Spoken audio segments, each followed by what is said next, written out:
Que a paz do Mestre Jesus seja com todos nós. Nesses 3 dias, nós temos 2 aniversários ligados à doutrina espírita. No dia 15, agora, está se comemorando a publicação do livro Evangelho segundo o Espiritismo. E dia 18, o Livro dos Espíritos. O Livro dos Espíritos foi publicado em 1857, o Livro dos Médiuns, 1861, e Evangelho segundo o Espiritismo, 1864.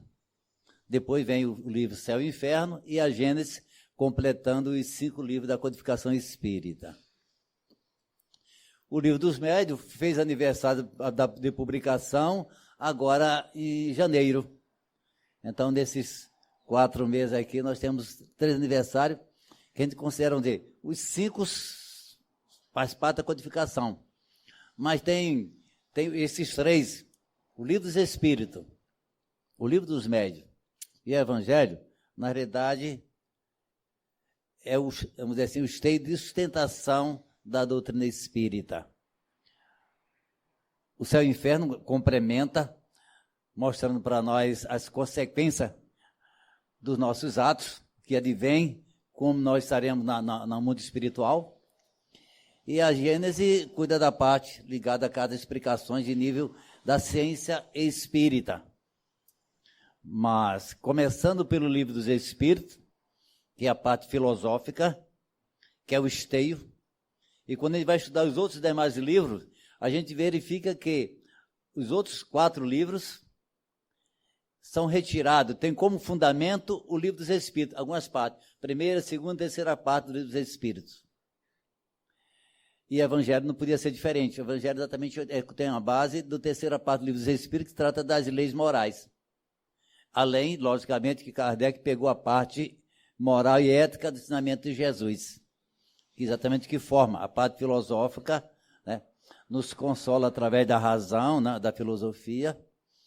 O Livro dos Médiuns nos dá exatamente um consolo através da comunicação, como dos espíritos e vice-versa. E o Evangelho, na realidade, nos consola o coração. Aí exatamente está formado exatamente o tríplice aspecto da doutrina espírita. Filosófico, onde se raciocina, questiona, se pergunta, questiona as perguntas, questiona as respostas. O Livro dos Médiuns dando exatamente essa conotação, explicações dos fenômenos realizados pelos espíritos, mostrando que os milagres são apenas fenômenos realizados pelos espíritos. As leis de Deus continuam sempre e continuarão sempre em vigor. E o Evangelho nos dá exatamente essa conotação da nossa melhora como nos nossos sentimentos, que nos fazem caminhar a Deus. São as 2 asas que nós conhecemos, né? Da ética e da moral, de um lado, e da parte da ciência, dos conhecimentos das leis naturais. São essas 2 asas que nós precisamos para nos aproximar de Deus. Logicamente, no sentido figurado, né? Que todos nós estamos próximos de Deus. Todos nós somos equidistantes de Deus. Todos nós. Agora, senti-lo, a sintonia que é diferente. Cada um de nós está mais sintonizado com a divindade do que o outro. Mas, fisicamente, equidistantemente, nós somos iguais perante Deus, nas condições. Nós, às vezes, afastamos, não no sentido físico, afastamos no sentido do pensamento. Logicamente, está muito ligado no nosso comportamento da ética e moral. Hermínio C. Miranda, um dos estudiosos da doutrina espírita, ele também dá uma explicação a respeito desses 3 livros, mostrando que o livro dos Espíritos, como Filosofia e Ciência, e Livro dos Médiuns, a parte prática da doutrina espírita, considerando a construção de uma casa, são exatamente os materiais necessários para a construção da casa. Então, nós temos como filosofia e a ciência, em termos prática, formando a casa. Aí entra o Evangelho, transformando essa casa no lar. A diferença da casa para o lar, todos nós temos uma casa. Mas nem sempre a gente transforma aquela casa no lar. A gente só transforma a casa num lar com evangelização. Ou seja, evangelização significa o seguinte: então, a melhora de conduta, a conduta espiritual, para o bem, num bom relacionamento com as pessoas, os integrantes da família, aí nós construímos exatamente um lar. Morar no lar é ótimo, mas morar apenas numa casa, onde as pessoas, cada um está para o seu canto, na realidade o clima, né, espiritual não está perfeito, não está em harmonia. Então o evangelho, além de outras coisas, faz com que a gente construa na realidade um lar, mesmo com as diferenças que existem entre nós. E é normal, é natural. O tema de hoje está ligado também, o evangelho ligando à felicidade, né? Mas a gente prova ver no evangelho de Jesus, dizendo que a felicidade ainda não é deste mundo. Ainda não é deste mundo. Mas qualquer tempo passará a ser deste mundo, quando passarmos para a regeneração. Quanto tempo vai gastar? Nós não sabemos. Sabemos que está num processo de transição. Mas o que é tempo em relação à eternidade? A eternidade, podemos dizer assim, como conceito, é ausência de tempo, eternidade. Então, o que é 100 anos, 200, 1000 anos? Em termos de eternidade, não é nada. Para nós, num período reencarnatório, 70, 80, 90 anos, é muita coisa. Mas em termos de eternidade, não é nada. Então, é importante que a gente perceba que o estudo do evangelho, não questão do estudo, apenas do estudo, mas pôr em prática, como nós vamos falou, indo pôr em prática, isso exatamente que vai fazer a diferença. E quando a gente olha para o evangelho, que, pelos dogmas das religiões que nós já passamos, a gente tinha uma conotação diferente do evangelho. Hoje a gente percebe que, na realidade, o evangelho é simplesmente mostrando a conduta da ética e moral de Jesus, vivenciando as leis divinas. Ou seja, é um guia e roteiro, um modelo para todos nós. Jesus é um guia e modelo. Então, o que os apóstolos escreveram, já que Jesus não escreveu nada, os apóstolos escreveram aquilo que Jesus vivenciou. E o que é que Jesus vivenciou? As leis divinas, na sua plenitude. Então, se a gente tem uma dúvida, nós temos Jesus como guia e modelo, e a gente podemos consultar exatamente o que seria esse guia e modelo através da parte da parte ética e moral do evangelho, dos 4 evangelhos, que é dividido em 5 partes: histórica, milagre, etc., as palavras que serviram para dogmas.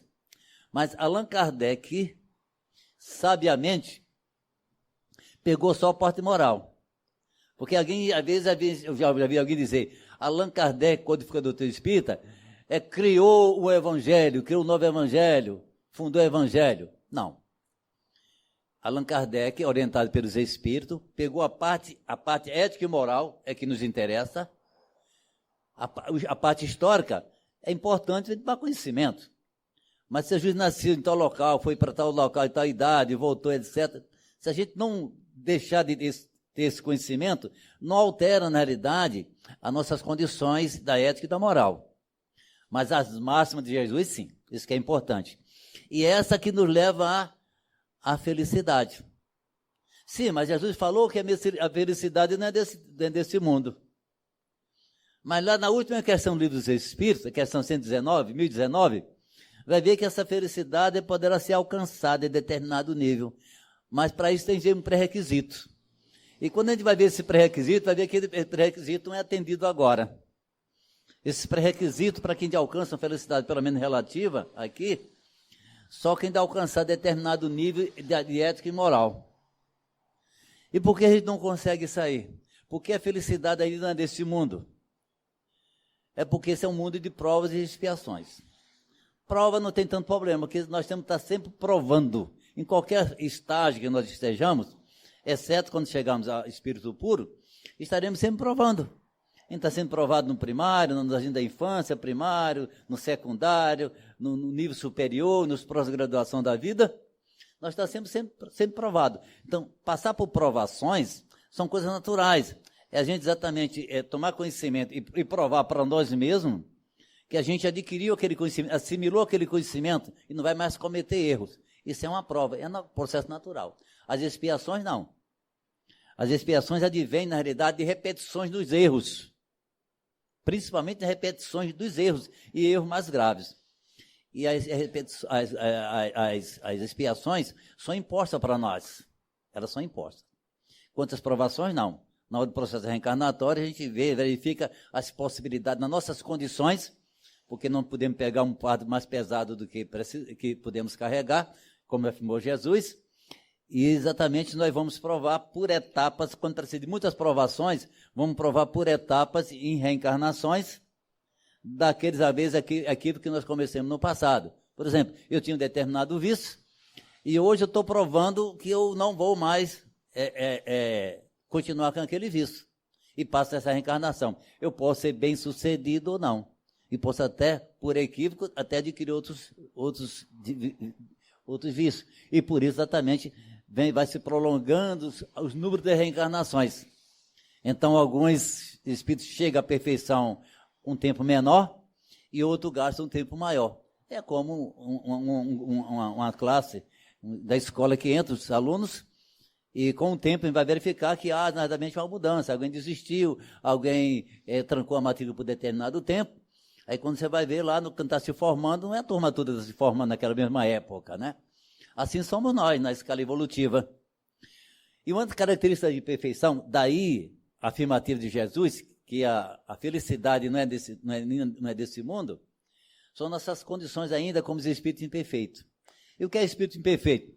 Deus não criou espírito imperfeito. E porque, transitoriamente, temporariamente, nós somos espíritos imperfeitos? Que estamos sendo influenciados pela matéria.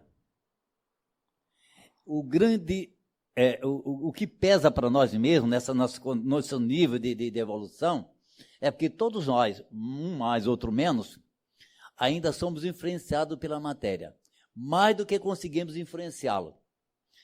Em outro estágio, em outra ordem evolutiva, nós passamos a influenciar mais a matéria do que ser influenciado. E quando chegarmos em espírito puro, já não teremos mais nenhuma influência sobre a matéria, além de outros valores. Mas podemos classificar, pelo menos, em termos de influência em relação à matéria. É de tal maneira que a gente não consegue dominar o nosso próprio corpo físico. Daí veio os vícios físicos. Quais são os vícios físicos? É que a gente não tem condições ainda de segurar. Aí entra no vício. E aí, como dizia lá no meu interior, é desculpa de amarelo. A gente chegar e dizer, porque eu não consegui resistir, o meu corpo falou mais alto. Pô, mas você é o dono do corpo? Quem está dirigindo o corpo não somos nós? Então, não devemos colocar a culpa para o nosso corpo. Então, é uma prova cabal que a gente é influenciado pela matéria, as condições de a gente não conseguir influenciar o nosso próprio corpo, dominar o próprio corpo. Quer segurar ali e tal, mas não consegue, tem hora que a gente cede. Então, essa é a dificuldade. E isso aí cria, na realidade, o nosso desequilíbrio. O que é desequilíbrio? O desequilíbrio é quando ele não está na sintonia no universo, tem como fosse uma frequência padrão ali, e a gente não está fora dessa frequência, estamos desequilibrados. A gente vai se harmonizando o quê? À medida que a gente toma conhecimento dos evangelhos de Jesus e começa a praticá-lo. Praticar com quem? Com o nosso próximo. E quando a gente pratica o bem com o nosso próximo, a gente está fazendo o quê? A caridade. Que é a ferramenta essencial para o nosso progresso. A gente só consegue ser feliz à medida que a gente começa a fazer a caridade, a gente começa ganhando um pontozinho lá na conquista da nossa felicidade, que é uma felicidade relativa. Na hora que a gente dá um sorriso para alguém, já é um pontinho que a gente ganha. Então, a caridade tem 1001 maneiras da gente praticá-la, certo? Então, às vezes a gente quer achar que coisas só em nível materiais, mas não é. É principalmente em nível moral, nível ético e nível espiritual. E na questão 922 do Livro dos Espíritos, Allan Kardec questionou sobre a felicidade. Ele já tinha tomado conhecimento da nossa dificuldade na Terra, todos nós, etc, etc. Ele questionou. Então, nessas condições, a gente pode ter uma felicidade relativa aqui na Terra? E olha, que a felicidade é uma coisa que todos nós queremos. e eu acredito, pelo menos hoje em dia, hoje agora, nós estamos sentados nesse banco confortável, é a procura da felicidade. Ninguém vem aqui para encontrar infelicidade, não é isso? Felicidade. Saímos do nosso conforto, já é um ponto positivo, não é isso? No nosso conforto, a gente não consegue conquistar muita coisa, não. Pouca coisa. As coisas que a gente consegue, maior intensidade, é fora do conforto, fora da zona de conforto. É pela porta estreita. A porta larga é a porta do conforto, né? E a porta estreita é aquela porta que nos evita que a gente faça determinadas coisas e a gente, às vezes, alguns se incomoda, né? A gente quer, não, eu quero ser espírita, mas eu vou deixar de ser espírita para no próximo ano, ou na próxima reencarnação, porque eu verifiquei que eu tenho que fazer isso, tenho que melhorar, tem isso aqui, e eu tenho uma coisa que eu não quero mudar agora, não. Está muito bom, tá? Eu vou assistir umas palestras, alguma coisa, tomar alguns conhecimentos, mas espírita meio de carteirinha não quero ser, não. Não quero não, porque deixa para outra hora. É o quê? Estamos adiando a nossa felicidade, né? A gente não quer assumir o compromisso. Porque a gente estava acostumado, encarnações e reencarnações, onde a gente ia a templo religioso e o pessoal fazia por nós. Não era? Era confortável. Fazia, pintava e bordava, como dizíamos no nosso interior. Aí tudo bem, aí ia em um templo religioso e alguém resolvia a nossa situação, zerava a nossa situação. Era cômodo, não é isso? Era cômodo. E não é de agora não, é? Antes de Jesus já tinha esse lá, onde tem o bode expiatório, né? Que o pessoal vendia lá os bodes expiatórios no templo religioso para ser eliminado do pecado. Então não é uma coisa apenas na situação cristã, não. Antes, no politeísmo lá, já existia essa concepção, né? De alguém pagar por outro, ou pelo menos eliminar as faltas de maneira gratuita. Aí quando chega na doutrina espírita, a gente vê que não é assim não. Você é o causador do mal, então você é o responsável por eliminá-lo. Toda conquista nossa fica gravada e não se perde. Por isso nós estaremos sempre evoluindo. Os nossos erros são mancha que é gravada no nosso perispírito e fica até ter um prazo de validade. Fica até a gente fazer um bem correspondente.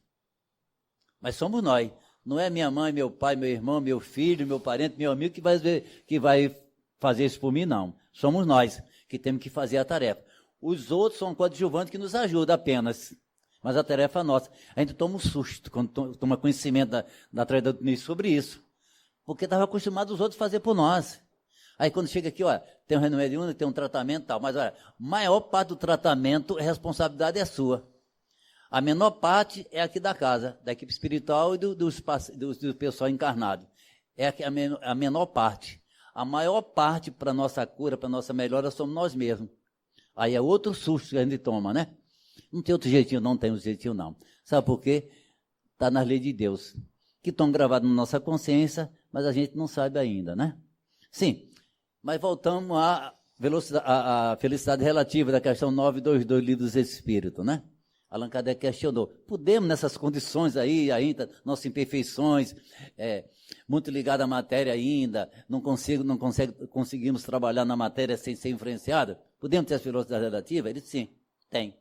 Há essa possibilidade. Os Espíritos responderam. Como? Eles responderam em duas partes. Em relação às coisas materiais, é a posse do necessário. Isso é muito importante, pessoal. Eu vou repetir para a gente gravar, certo? Porque às vezes a gente está procurando a felicidade, mas está procurando a felicidade de uma maneira diferente. Aí complica. Porque você está procurando. Primeiro é o seguinte, está procurando a velocidade quando estivesse no lugar lá no final da via, da estrada. Mas não está. A felicidade está no próprio caminhar, é a nossa conduta no dia a dia.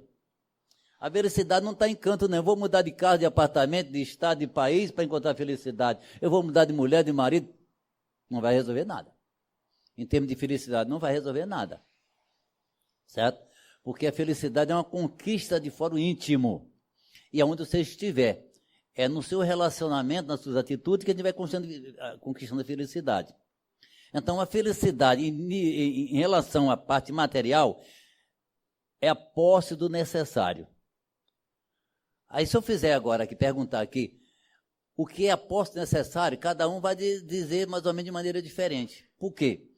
De acordo com as nossas condições, a gente precisa mais de uma coisa do que outra e é natural. Vou dar um exemplo bem simples, né? Às vezes, algumas pessoas em determinada situação do trabalho, ele precisa apenas de uma bicicleta para ir ao trabalho. Outra vez precisa de ônibus. Outros não dá, tem que comprar um carro, vai de carro. E outros, às vezes, precisam de comprar um avião, ter um avião. Porque não pode nem comprar passagem, porque tem uns compromissos da empresa dele e não pode ficar disposto do horário do comercial. Então, para alguns, uma bicicleta serve, outro apenas de andar de ônibus serve, outro de andar de carro serve, e outro de ter um avião. A gente pode criticar? Não. Cada um tem a sua necessidade. Imagina você, quando uma grande empresa não precisa estar percorrendo o país dele, está em outros países. Ele precisa de um avião. Não precisa de avião de carreira, não resolve. Tem que ser um avião particular. Então, a posto necessário, cada um tem a sua necessidade. Se uma família mais grande, precisa de uma casa maior. Então, veja, a posto necessária é diferente para cada um de nós. O que faz a gente sofrer é a inveja, o olho grande. A gente tem o necessário e ainda quer o necessário do vizinho. Que o vizinho tem um carro melhor do que o meu e eu sou infeliz. Porque o vizinho resolveu comprar um carro melhor do que o meu. Aí eu vou ficar infeliz até que eu consiga. E no intuito de conseguir algum dinheiro para comprar um carro novo, aí eu entro em situações de desequilíbrio, aí baixa mais a minha felicidade. Apesar que a felicidade que se você conquistou, você não perde. Mas você pode ficar desequilibrado. Então, a procura, entre aspas, de uma falsa felicidade cria a infelicidade. Aí o Espírito continua respondendo. Agora, em relação a condições espirituais, do lado espiritual, é a consciência tranquila e a fé no futuro. Aí você veja que entra exatamente o Evangelho. A consciência tranquila e a fé no futuro. Agora, o que é a consciência tranquila? A consciência tranquila não é estar fazendo tudo certinho, porque está fora do nosso alcance agora. Tá? Se a gente estivesse fazendo tudo certinho, estaria até errado se estivesse aqui sentado. Se a gente estivesse fazendo tudo certinho, estaria no lugar errado. A gente não estaria mais como um espírito imperfeito. Estaria com bons espíritos para cima, de outra ordem. Então, o que é a consciência tranquila? A consciência tranquila é você estar fazendo, se esforçando, dentro das suas condições, das suas limitações, para fazer o certo. Se você tem um filho, por exemplo, você tenta, se esforça para dar a melhor educação para ele. Se não dá mais, é porque você não tem condições ética e moral para dar aquilo ali, mas dentro dos seus limites. Você não está negligenciando a sua atitude. Ou seja, eu poderia fazer uma coisa melhor para ele, não faço. Aí eu estou cometendo, na verdade, um deslize. Então, no momento que eu estou me esforçando, aí não fiz melhor. Você não fiz melhor porque eu não tinha condições de fazer melhor. Acontece muitas vezes assim, por exemplo, no meu caso aqui, eu já estou com os netos, né? Aí digo, no meu conhecimento que eu tenho hoje, se eu fosse criar meus filhos naquela época, eu criaria melhor, dando condições melhores para ele, nível de educação moral, ética e moral. Não é isso? Tudo bem. Mas naquela época, eu só tinha aquilo ali para dar para ele. Mas se eu não negligenciei, ótimo. Caso contrário, a minha consciência vai pesar. Vai pesar. Então, consciência tranquila é você estar fazendo, se esforçando para fazer o certo. Mas faz errado às vezes. Mas faz errado porque está fora das suas condições de fazer o certo. Tá? E a fé no futuro? A fé no futuro é saber que o seu futuro é o que você está construindo hoje. Hoje, você é muito do seu passado, do que você construiu no seu passado e o que você está construindo hoje. Mas grande parte também é do passado. E qual é o meu futuro? O meu futuro é o que eu estou construindo hoje. Se eu estou praticando mais o bem do que o mal, essa somatória vai ser positiva. Quando eu desencarnar, eu vou estar em lugares bem mais tranquilos. Ah, eu vou passar no umbral, não sei das quantas? Não sei. Mas com certeza, à medida que a balança pesa a balança antiga, né? Por lado das virtudes, com certeza eu vou estar mais em paz com a minha consciência. Eu vou estar no céu. O que é o céu? O céu é um estado de espírito. não é um lugar físico. Deus não criou nem o céu, nem o inferno, lugar físico. Qual é o inferno? É um estado de espírito. E às vezes, durante o dia, a gente pode navegar no céu e no inferno. Acontece uma coisa que a gente desequilibra, fica mais de 1000. Está verdadeiro inferno. A gente faz uma prece, acalma, tá, etc. Aí vem aquela tranquilidade, aí você está no céu. Não é isso? Então, o céu e o inferno é um estado de espírito. E a gente é que constrói esse estado de espírito. Então, a gente sabendo que amanhã pode ser melhor do que hoje. Mas amanhã pode ser pior do que hoje. Se eu estiver fazendo as coisas erradas, mais errado do que o certo. Aí eu vou desencarnar, eu estou desequilibrado. A minha cabeça está lá, vai estar 1000 de desequilíbrio. Aí, por afinidade, eu vou me agrupar com aquelas pessoas, como acontece conosco aqui. A gente vive em sociedade de acordo com nossos valores. A gente não consegue viver agora pacificamente, ter, vamos dizer assim, amigos marginais. A gente não consegue, então já estamos fora desse nível. No mundo espiritual é assim. Se respeita, se considera que é filho de Deus, mas por afinidade, você vive exatamente, se agrupa com as pessoas. Então, felicidade relativa podemos ter. É a posse necessária, a consciência tranquila e a fé no futuro. E isso nós vamos buscar aqui no Evangelho de Jesus. Evangelho segundo o Espiritismo, pegando a parte ética e moral de Jesus, que a melhor não existe. Na face da terra não existe, porque Jesus é o Espírito mais evoluído, responsável por todos nós, o governador espiritual da terra, não tem um ensinamento melhor do que Jesus. Aí Allan Kardec pegou a sua parte ética e moral do Evangelho e deu algumas explicações para facilitar o nosso entendimento dos textos antigos. E os espíritos superiores que participaram da codificação colaboraram também com as suas explicações, com as suas orientações. Entre eles, podemos citar aqui, só para a gente ter uma ideia, só de alguns espíritos, certo? Foram 33 espíritos que participaram, dando as suas informações, esclarecimento no Evangelho. 33 espíritos. Vou citar só alguns deles. Emmanuel, o mentor espiritual de Chico Xavier, João Evangelista, né? O apóstolo João, Paulo de Tarso, o apóstolo após o desencarne de Jesus, Santo Agostinho, né? um dos padres da igreja, São Luís, São Vicente de Paula e Joana de Anjos, mentor espiritual de Divaldo Pereira Franco. Mas foram 30 espíritos da ordem superior. Aliás, todos os espíritos que participaram da codificação espírita é de ordem superior. Ou seja, influencia bem mais a matéria do que é influenciado bem pouco pela matéria. Influencia bem mais a matéria do que é influenciado. É uma característica do espírito puro. Já tem conhecimento das verdades, dos valores, dos conhecimentos. E não dizem nada se não souber. Certo? Nossa aventura de estar, na linguagem comum nossa, está chutando qualquer coisa, não. Se for o conhecimento dele, ou que ainda, ele sabe que ainda aquela resposta ainda não está ao nosso alcance, ele não diz. Muitas coisas os espíritos não responderam quando Allan Kardec perguntou, não porque não sabiam, mas eles sabiam que não era a época de a gente tomar conhecimento daquilo, como Jesus fez conosco, quando ele esteve aqui. Ele disse tudo? Não. O que Jesus falou do mundo espiritual? Se referia a ser simplesmente, vagamente, a casa do meu pai. A casa do meu pai. Agora não, as colônias espirituais, os postos de socorro, os umbrais, ondas inferiores, com todo detalhe. Imagina essas explicações naquela época de Jesus. Daí veio a primeira revelação com Moisés, a segunda revelação como a própria presença de Jesus e a terceira revelação com a doutrina espírita. Não se ensina para uma criança um cálculo 2, cálculo 3, lá de engenharia. Não se ensina. É o ABC. Aí você vai evoluindo e essa matemática vai aumentando. E quando chega lá na universidade, está lá no cálculo 2, 3, etc. Assim somos nós. O mundo espiritual presta as informações gradativa.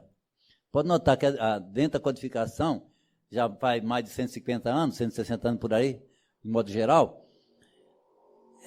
Após isso, vem a chamada aquelas obras complementares, dando conhecimento, dando detalhe de cada coisa que vão aparecendo, novidade, e vendo que a sociedade terrena está em condições já de tomar conhecimento daquelas verdades.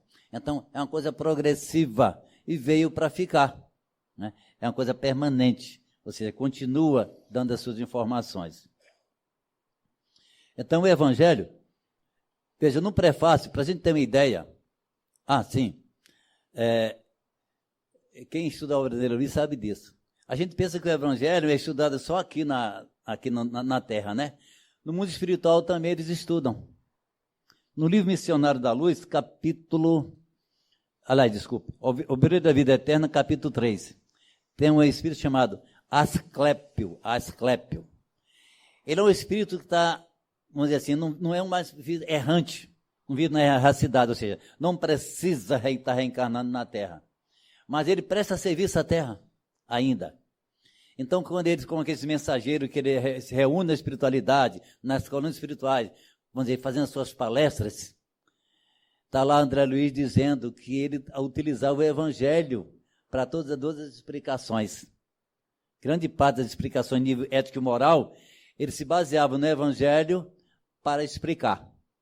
Então, o Evangelho não serve só para nós, porque no mundo espiritual somos nós outros, né? Lógico, tem gente mais evoluída do que nós, mas grande parte somos nós, que estamos lá passando a temporada e voltamos para cá. A gente pensa que está desencarnado, continua a mesma coisa, com os mesmos defeitos, com as mesmas virtudes, os mesmos vícios, né? Se é ranzinza, continua sendo ranzinza, mas dá uma melhorada em princípio, normalmente, nesse período estamos lá, prepara uma nova reencarnação, e esse é um processo de vai e volta, né? Até que a gente não precisa mais reencarnar. Ou seja, atuando na matéria, quando a gente precisa mais reencarnar, de modo geral? Quando a gente não vai ter mais influência nessa matéria. Aí iremos trabalhar aqui, mas já como desencarnado, apenas como perispírito. Não precisamos mais adentrar na matéria. Só em casos excepcionais, no caso do Espírito Puro Jesus, foi um caso excepcional. Ou mesmo os espíritos superiores, que reencarnam de tempo em tempos em grandes missões.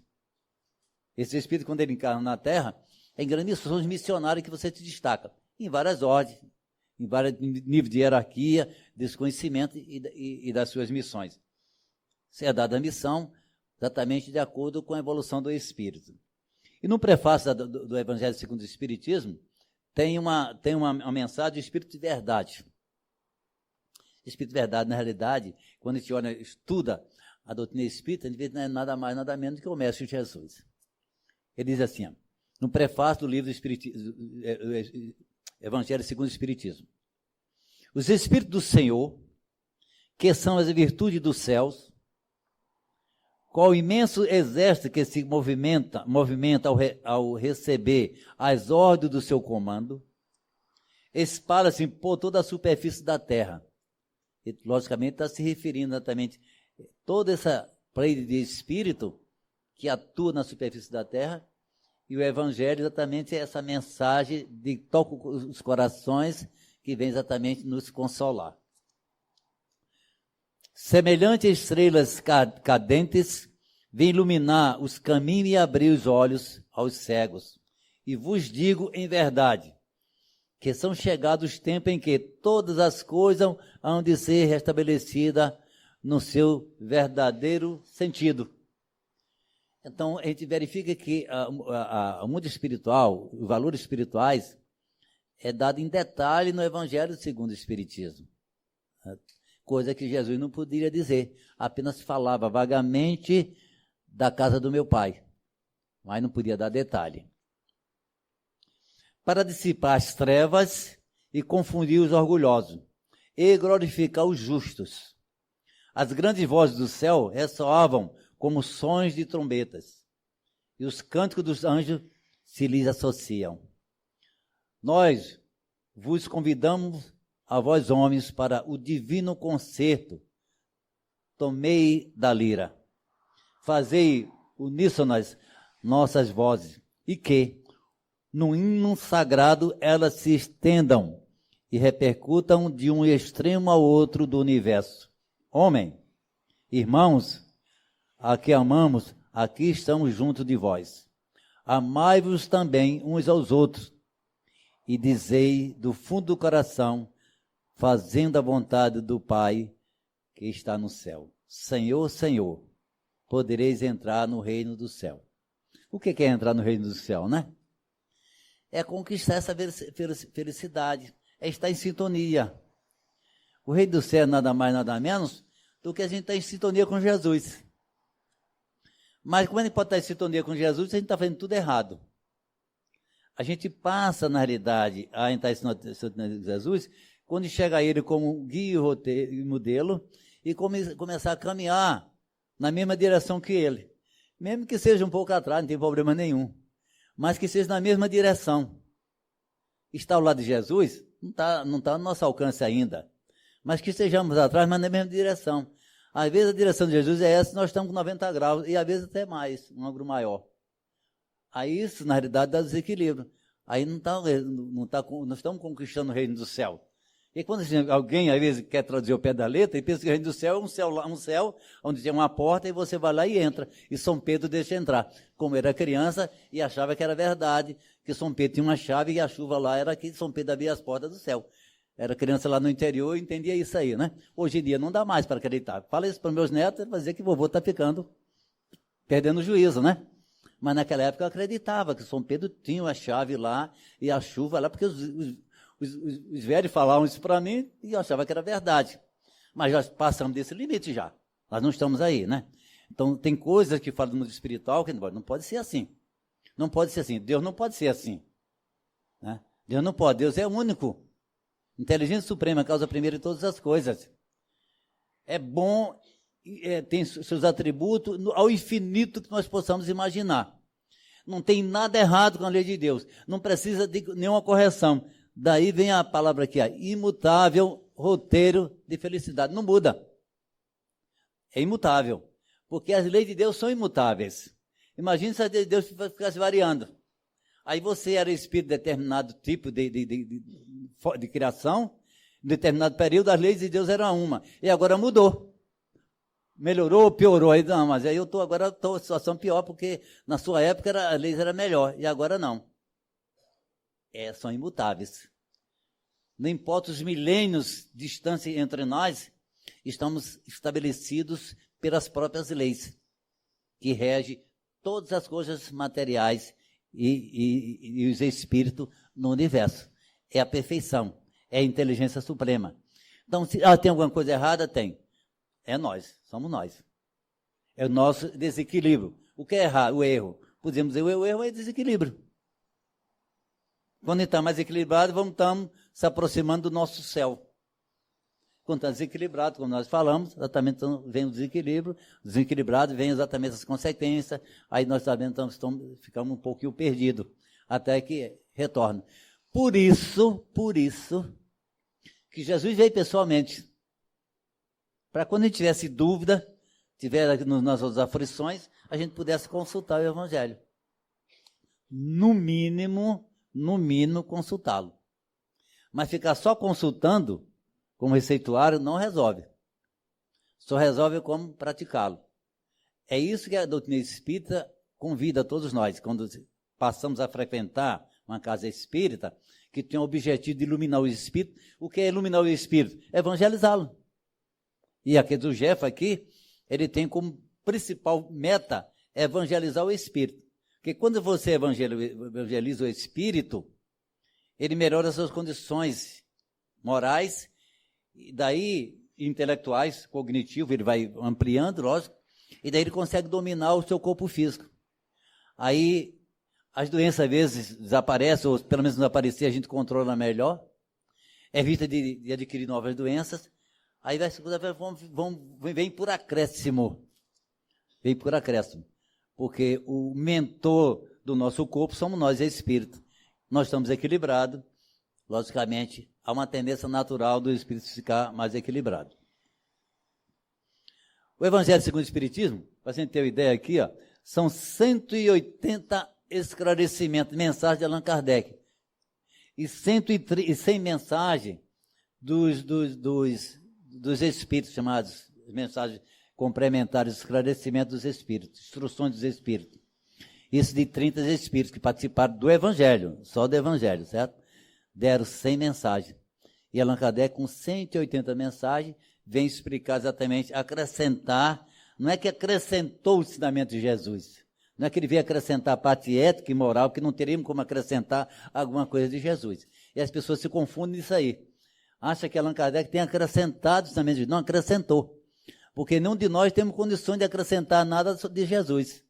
Por ele, como espírito puro, e vivencia plenamente as leis divinas. O que Allan Kardec fez foi trazer esclarecimento para o entendimento das mensagens de Jesus, que muitas delas foram feitas por parábolas, metáforas e parábolas. Certo? É esse esclarecimento que ele dá, não complementando, apenas esclarecendo para a gente possa compreender. E os espíritos superiores dando a sua participação, as suas instruções, melhorando nossos conhecimentos. É uma coisa interessante que na publicação, no ano anterior, o livro do Evangelho, como eu falei, foi publicado em 1864. Em 1863, houve alguma coisa lá em Lyon que chama atenção, e ele publicou na Revista Espírita, que era mensal, né? Allan Kardec fundou, que era exatamente um laboratório para análise das comunicações, e também publicou alguma coisa também na própria codificação, e muitas delas está em obras póstumas também, que é um livro, logicamente, o próprio nome diz, publicado após o desencarne de Allan Kardec, que foi em 1869, um ano após a publicação da agenda, que foi em 68. E a comunicação é a seguinte, diz assim, ó, esse livro, logicamente se referindo ao Evangelho, de doutrina, terá influência considerável, porque explana questões de interesse capital. E o que é interesse capital para nós, né? O que é interesse capital para nós? É aquilo que nós buscamos hoje aqui. É a coisa do espírito. Porque a gente não veio para cá, apenas para ter um emprego, para cardeal de luz, fazer compra no mercado, não. Isso aí é uma consequência para a gente se manter vivo aqui, o corpo físico. Todos nós, sem exceção, viemos para cá para as conquistas espirituais. Não por ser o melhor médico, melhor engenheiro, melhor sapateiro, não. Não, isso é importante. Mas é um trampolim, porque a ciência precisa progredir, senão a civilização não progride. Mas o essencial não é visível. Aquilo que é visível não é essencial para nós. O essencial é o invisível. Então são as coisas espirituais. Todos nós viemos. Então tudo que nós fomos aqui em nível material, nas conquistas, tem que ser um trampolim para conseguir a virtude. Eu posso ser o melhor engenheiro do mundo aqui, mas se eu não construir nada em nível dentro dessas condições, em nível espiritual, vai ser maior decepção quando eu chegar lá. Tudo bem, alguma coisa de bem que ele fez em nível material, construiu muito prédio, ordens, tudo bem, ok. Fabricou muitas máquinas, ok. Teve sua parcela. E a parte espiritual? E agora como fica? Fica capenga. Então viemos a ter, e por isso nós somos carentes. Somos carentes mais da parte espiritual do que a parte material. Muitos de nós, cognitivo, está 1000. A ciência está 1000 aí, dando o seu pulo aí quântico, em termos dos conhecimentos. Já chegamos, qualquer hora dessa, começamos a dominar o nosso sistema solar. Já estão se programando para ir fisicamente em Marte. A Lua já é o nosso quintal. Então são ótimos.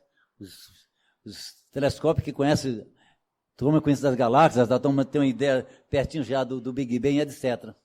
Estão muito bem, obrigado. Na parte intelectual, parte do cognitivo. E a parte moral.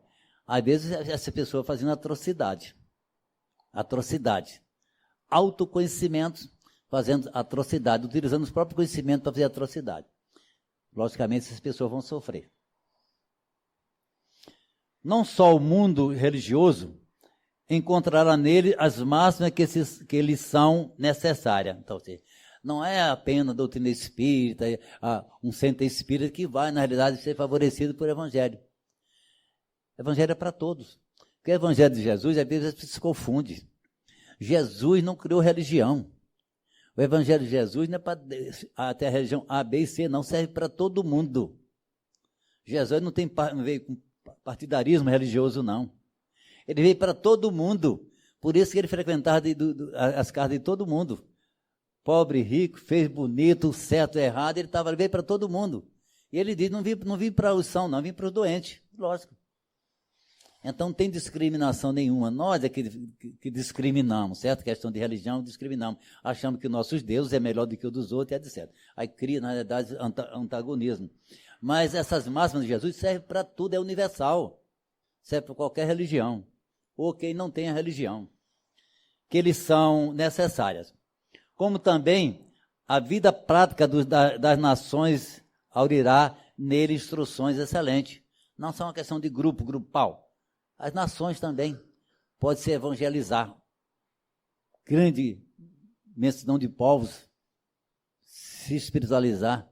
Então, um grupo, uma pessoa, um grupo, mas pode se estender, serve para todas as nações.